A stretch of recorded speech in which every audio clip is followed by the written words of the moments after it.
After Marrying My Boss. Chapter 2, A Catfight.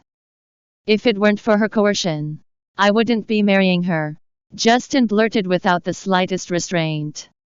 Then, he flipped them over and pinned Mabel beneath him. Darling, your fiancé is really here.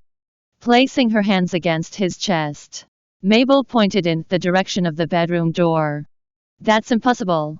I just saw her off. So how could she? While saying that, Justin couldn't help glancing at the door. Anna, why are you here? The moment he spotted me, he froze instantly. He swiftly scrambled off Mabel, his gaze brimming with panic as he regarded me. At that very moment, his desire had long vanished without a trace.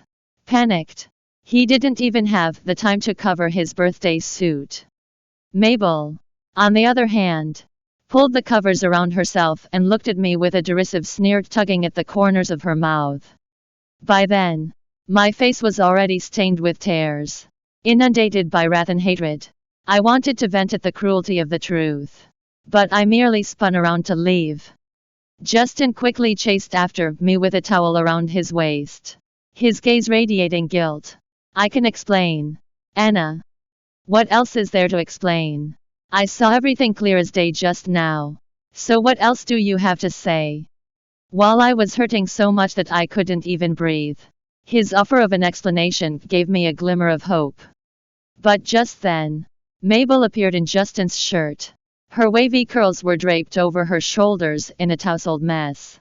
At that moment, she appeared all the more alluring. She sauntered right up to me with a hint of defiance in her eyes. Reese is Justin's child. What did she just say? Reese. Her 3-year-old child is actually Justin's. A glimmer of hope rose in my heart earlier, but a bomb blasted it apart when her words fell. For a moment there, I felt that my entire world had collapsed. I nervously swung my gaze at Justin in hopes that he would deny it. But things didn't transpire as I wished. He hung his head slightly with guilt in his eyes, tacitly admitting that Reese was indeed his child. It felt like a stab right to my heart. I wanted to scream and lash out, but words eluded me as I was overwhelmed with emotions. Intense fury and enmity engulfed me. How could they betray me by doing such a despicable thing? In the past 7 years, I regarded him as the man I love the most and the other as my best friend. Yet they actually hooked up behind my back and even had a child together. UB*TCH.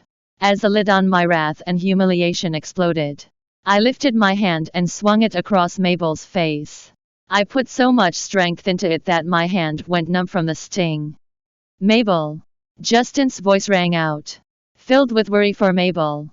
Mabel's face snapped to the side at my heart's lap. But in the next moment, she abruptly jerked her head back and stared at me furiously. Are you okay, Mabel? Does it hurt? Justin gazed at Mabel with anguish written all over his face. And the sight of it sent a sharp stab of pain lancing through me again. Is this for real? My fiancé is showing such concern for the homewrecker who ruined our relationship right in front of me. D'asterisk it all to hell. She hit me. Justin. My face hurts badly. Mabel put on a pitiful expression as she clutched at Justin's arm, tears of anguish streaming down her face. Welcome to download Joyread app to read more chapters of After Marrying My Boss novel online.